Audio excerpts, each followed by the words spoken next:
It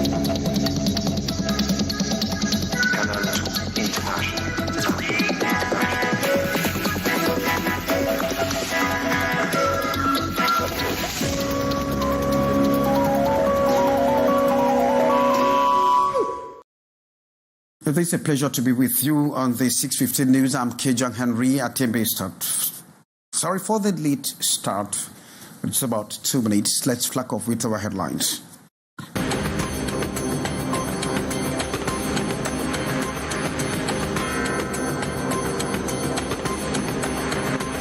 Three persons from the same family perished in a ghastly road accident along the Yaoundé-Simaleng motorway. Amongst them, the first deputy mayor of Mtime Council and two of his brothers. And the beauty of once attractive and iconic roundabouts in Douala fading out. Entry B, Earth and Rum Point, the car fat were envious and now shadows of themselves. Sub-stories.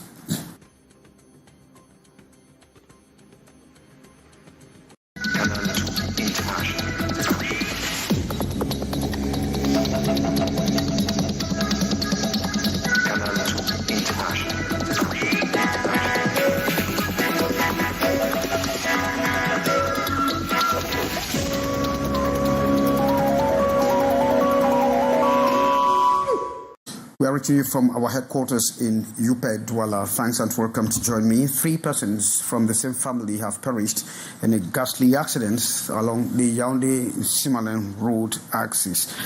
The accident occurred yesterday Sunday midnight or late night and took the life of the first deputy mayor of the Mtime Council and two other family members. The car that was transporting them actually rammed into a station truck, as we hear from you, Hyacinthia. A tragic night at the Yaoundé-Simaleng motorway. All passing through the spot this Monday morning are shocked with the remains of the sad accident. The state of the car beyond repairs and the traces of blood testify to a shock of rare violence. A painful balance sheet. The first deputy mayor of Mtime, his younger brother and a cousin, all harbored by this Toyota starlet, died on the spot. The vehicle carrying them ended its journey under an invisible truck seen on this road a few hours before the incident. Moi, vraiment, je suis vraiment dépassé, je ne sais pas. Parce que j'ai bien vu comment les casiers sont tombés dans le camion. Ils étaient en train d'arranger. C'est là où la voiture est venue entrer en bas de ce camion. Alerted by phone, the family rushes to the scene minutes after to face the bitter reality. Not far from the accident site is the family home of the victims. This November 25th, the atmosphere is heavy, difficult to swallow the bitter pill. Nous allons remettre tout à Dieu. Il va certainement nous donner la force de résister et que les deux aillent se reposer en paix. Colleagues and friends have equally been rushing to the family compound to confirm the sad news and console the relatives.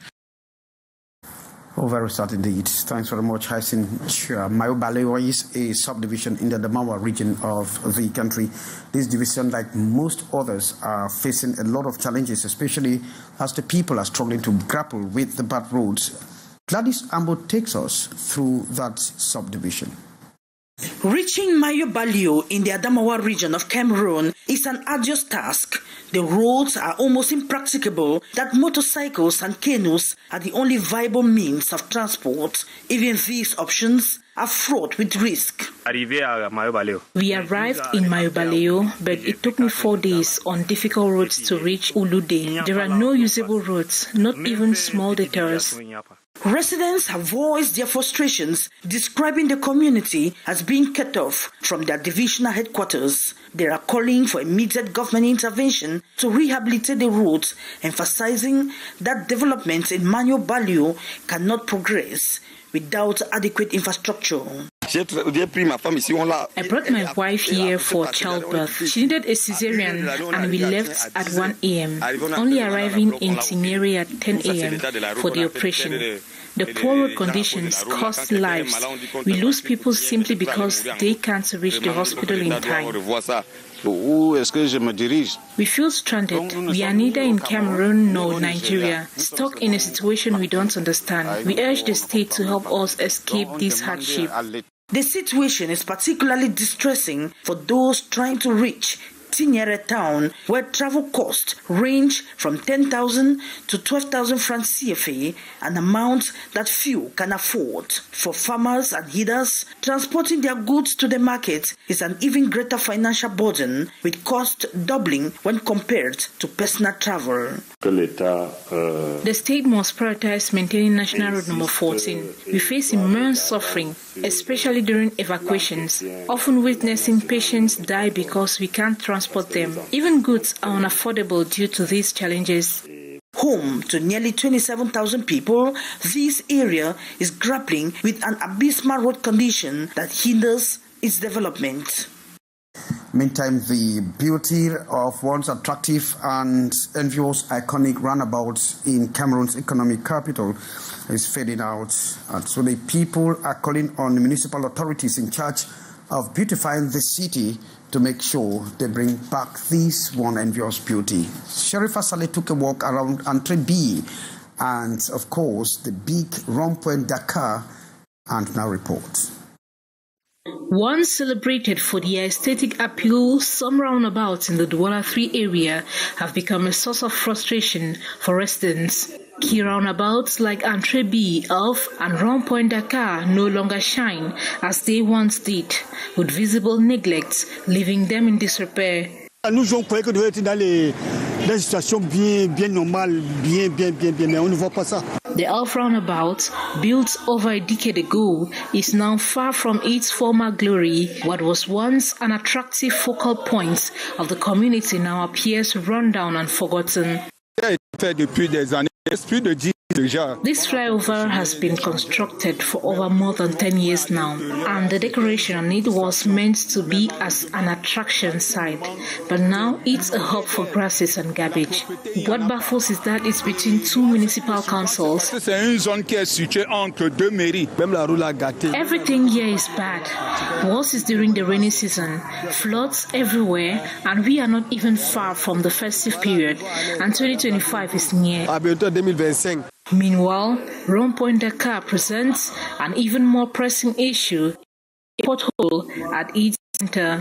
This not only diminishes its visual appeal, but also disrupts traffic flow, slow movement, and causing significant inconvenience for commuters. When the potholes were small, and today it's at level, council agencies are and nothing is done. Residents hope that the government will prioritize these concerns, restoring the beauty and utility of these landmarks. And we stay in Douala, where urban disorder is the order of the day, and so the incivility of the population is the concern of all. More indeed takes a look at why the people are refusing to ally to discipline. It's a familiar scene in the bustling streets of Douala.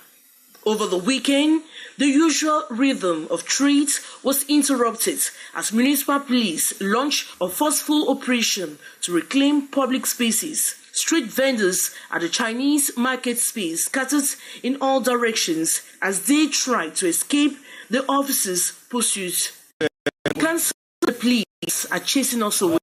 The council deserves us a lot. They tell us not to sell by the roadside. Despite the crackdown, the vendors were quick to regroup. Just minutes after the police left, some returned cautiously, setting up shop once again, a bit more discreetly. Nous occupons la voie publique, on sait très bien que c'est pas normal. Bon, comme tout chacun cherche à manger son pain quotidien, on est obligé d'être en route. C'est pourquoi vous voyez, lorsque la police municipale arrive, on se met à courir de gauche à droite comme des moutons qui sortaient du nord. Donc du coup, nous aujourd'hui pour 5 ans, nous cherchons chaque jour. C'est vraiment difficile par ici. At the central market, the problem is even more pronounced. Pavements are completely overturned, leaving pedestrians and shop owners frustrated. They are so headstrong. Normally, this area is reserved for vehicles. Critics argue that this kind of street vending reflects deeper systematic issues. while some see it as a necessary means of survival for the underprivileged. Others believe it symbolizes the broader economic challenges facing Cameroon. As Douala grapples with its urban disorder, one thing is clear: the struggle between street vendors and the authorities is far from over. For now, the city pavements remain a battleground in the fight for space, survival, and dignity.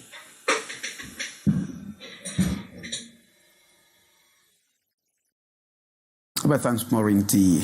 At a recent business dinner that took place in Douala, organized by the American Chamber of Commerce, Cameroon, business people and concerns were drilled on opportunities that they need to know in trying to scout for investment, especially as solutions to macroeconomic landscape of the continent.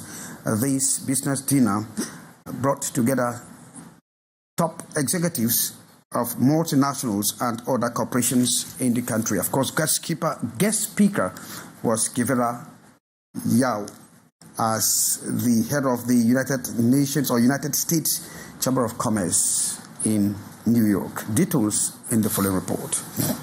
Businesses are facing challenges in securing financing. To address these, the American Chamber of Commerce in Cameroon is working to facilitate funding opportunities for businesses by connecting them with established financial institutions, helping them access loans to sustain their operations. The American business is important to get the American business community to come together and have a stronger voice for advocacy issues that will allow the business environment to get better, and also to let them know the resources that AmCham has to offer, including resources from U.S. government agencies, from Cameroon government agencies that are geared toward improving business environment. At a recent business dinner held in Douala, Cameroon, organized by the American Chamber of Commerce, financial experts from the International Finance Corporation, a member of the World Bank Group, provided investment solutions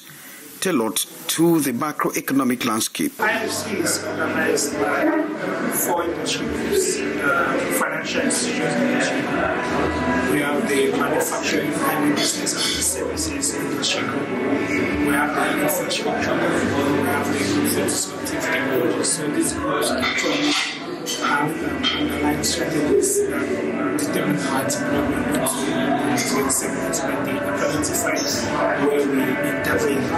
As I highlighted in my presentation, the key thing that we look at all of our organizations is impact. Keynote speaker Dr. Givera Yao, Vice President of the U.S. Africa Business Center at the U.S. Chamber of Commerce in New York, delivered valuable insights to executives of multinational corporations and large companies in Cameroon. Her presentation highlighted how their investment needs, which may not always be met by traditional financial institutions, can be addressed through alternative solutions. With the American Chamber of Commerce serving as an intermediary, businesses now have actionable insight to foster economic growth and strengthen. And with just 1 month to go for Christmas, many parents in Cameroon's economic capital are prioritizing school dates instead of Christmas celebration, despite the pressure coming from their children.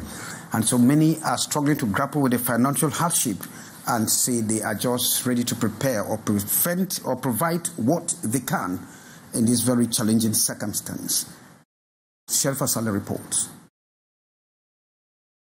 As the festive season approaches, the streets of Douala, typically bustling with pre-Christmas excitement, are quieter this year. Last week I went to the market to buy the goods of my children. I discovered that they were expensive more than the way we bought last year. Rising living costs have left many parents grappling with tough choices. For many families, the priority is ensuring their children's education, with school fees taking priority over holiday expenses. Trying to complete our children's fees, so I may try to see on how to prepare them for Xmas. Christmas is for the kids, so one can't say anything for the children, no matter how small it is. C'est très fort, très fort. Others express outright despair with financial constraints, leaving little chance for festive preparations. However, some families in Douala have taken a different approach, preparing for the holiday season well in advance to avoid last-minute price hikes that often accompany Christmas shopping. J'ai déjà acheté les habits de mes enfants depuis le mois passé. We are waiting if they can base the price so that we can afford things for our children. Still, many parents are urging the government to step in and address the rising cost of goods, especially during the festive period. The joy of the Xmas preparation season in Douala is being overshadowed by the high cost of living. And Douala residents have resorted to self-defense initiative in order to combat the rising insecurity in most neighborhoods. And of course, it is very conspicuous to find vigilante askaris posted at the entrances of some of these neighborhoods. Detail with Cynthia Latte. In Douala, the economic capital of Cameroon, several neighborhoods are facing serious threats from crime. In areas like Casino and Kolmitad in the Douala 3 Council area, the situation has worsened over the past few months, with frequent theft impacting local businesses. Judah Damu reports that the rise in crime has severely affected money transfer activities in the area. My colleague, she was attacked. She was attacked by thieves, and it is not the first time. She was attacked the first time, the second time, and the third time she has to abandon. She gave up now. She said that she's not going to do that. Exasperated by these life-threatening conditions, the community has resorted to self-defense mechanism, establishing local security measures. Residents now conduct thorough checks at every entrance and exits. Every night, there are barriers and control points at various entrances. The government monitor who enters the neighborhood, especially late at night. Anyone who does not belong. These local security groups, comprised of concerned youths, also assist residents by escorting them to their destinations when necessary. For now, insecurity has reduced. We contribute 1,000 francs per month to pay these youths who ensure our safety. Despite these efforts, fear persists amongst motorcycle riders who remain hesitant to enter the neighborhood due to lingering concerns. Although reassured by the presence of local security, many still take precautionary measures, especially with the festive season approaching. The security is not 100%. So for me, I come to work at 7 o'clock or 7:30, then I have to start at 8 o'clock. At 8 o'clock, even if somebody is coming to buy, I will not sell. But just that sometimes, when December is coming, like there are so many guests around that aggress people, so in period like that, we are asked to close. At least you can come in the morning, but make sure by before 6:30, you have already closed and gone back to the house. As this neighborhood continues to adapt to these circumstances, the hope is that collective action will further enhance security. Thanks very much, Cynthia Latte, drawing the curtains for this edition of the 650 News, in which we got information that 3 persons actually died, and 3 persons from the same family died in a ghastly car accident along the Yaoundé-Simalen route, as amongst them the first deputy mayor of Mfu. Thanks very much for being there with us. I'm Kejon Henry Atindo.